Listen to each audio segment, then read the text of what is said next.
Dogma tentang Maria diangkat ke surga menegaskan bahwa Bunda Maria, setelah masa hidupnya di dunia ini, terangkat ke surga sama seperti Henoh, Elia, dan mungkin beberapa yang lain lagi.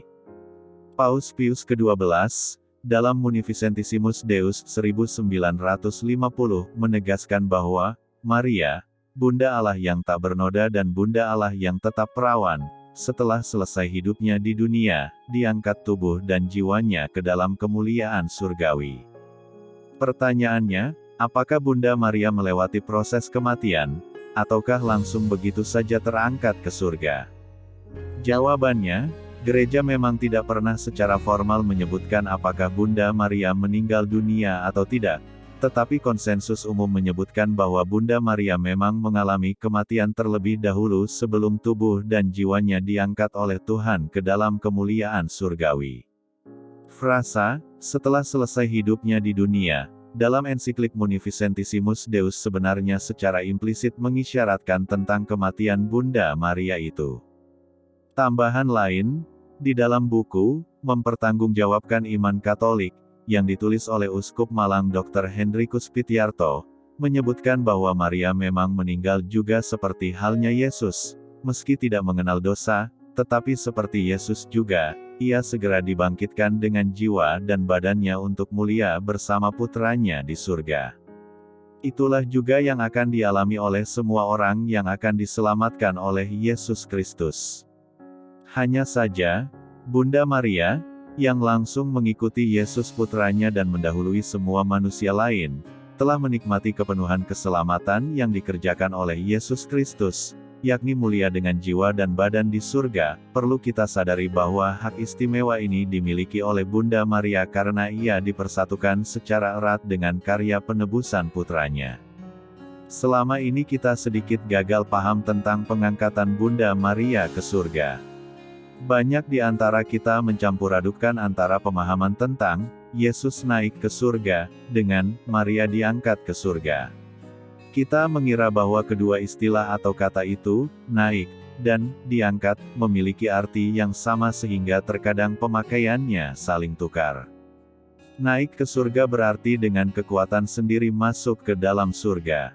Dan tak seorang pun dapat naik ke surga, kecuali Dia yang datang dari surga, yaitu Anak Manusia. Hal ini bisa dibaca dalam Injil Yohanes bab 3 ayat 13. Hanya Yesus, Tuhan, yang dapat naik ke surga.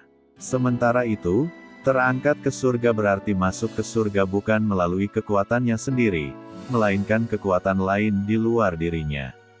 Bunda Maria disebut terangkat ke surga, artinya ia masuk ke dalam surga bukan karena kekuatannya sendiri melainkan karena kuasa Tuhan. Akibat kesalahpahaman terhadap kedua kata itu, beberapa orang mengira bahwa orang Katolik percaya Maria naik ke surga. Padahal, itu sama sekali tidak benar. Yesus Kristus, dengan kekuatannya sendiri, naik ke surga sedangkan Bunda Maria diangkat ke surga oleh Tuhan. Dia tidak melakukan itu dengan kekuatannya sendiri, tapi atas kehendak dan kuasa Tuhan semata. Tuhanlah yang mengangkat Maria ke surga. Frasa, diangkat ke surga, yang dimaksudkan adalah baik tubuh maupun jiwa secara utuh, dan bukan hanya jiwa, masuk ke dalam surga oleh kuasa Tuhan. Makanya, dalam kitab suci disebutkan bahwa, Henoh hidup bergaul dengan Allah, lalu ia tidak ada lagi, sebab ia telah diangkat oleh Allah, dapat dibaca dalam kitab Kejadian bab 5 ayat 24, demikian juga dengan Elia. Ia terangkat ke surga, meski dengan cara yang sedikit berbeda. Gereja Katolik percaya bahwa Maria terangkat ke surga dengan cara yang sama, meski secara umum diyakini bahwa Maria meninggal dunia terlebih dahulu sebelum terangkat ke surga. Lalu, bagaimana gereja dapat mengajarkan bahwa Maria diangkat ke surga, sementara kitab suci tidak mengatakan apa-apa tentang hal itu? Hal penting yang menunjukkan bahwa Maria diangkat ke surga adalah tidak ditemukannya tulang belulang dari Maria, dimanapun di dunia ini. Padahal, sejak dulu, orang Kristen memberi penghormatan yang besar terhadap orang-orang kudus. Banyak orang Kristen begitu bangga jika tempatnya dikenal sebagai tempat peristirahatan terakhir dari orang-orang suci seperti kota Roma, yang terdapat makam Rasul Petrus dan Paulus. Sejak abad-abad awal kekristenan, peninggalan orang-orang kudus ini dijaga ketat dan sangat dihargai. Tulang-tulang mereka dikumpulkan dan diawetkan. Kita tahu bahwa akhir masa hidup Maria ada di Yerusalem, atau mungkin di Efesus.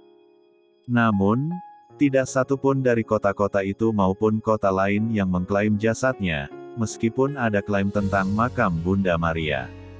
Lantas, mengapa tidak ada kota yang mengklaim tulang Maria? Kenyataannya karena memang tidak ada tulang untuk diklaim, dan orang-orang tahu akan hal tersebut. Bunda Maria tentu saja yang paling istimewa dari semua orang kudus, meskipun kita tidak memiliki banyak catatan tentang jasadnya yang disimpan dimanapun.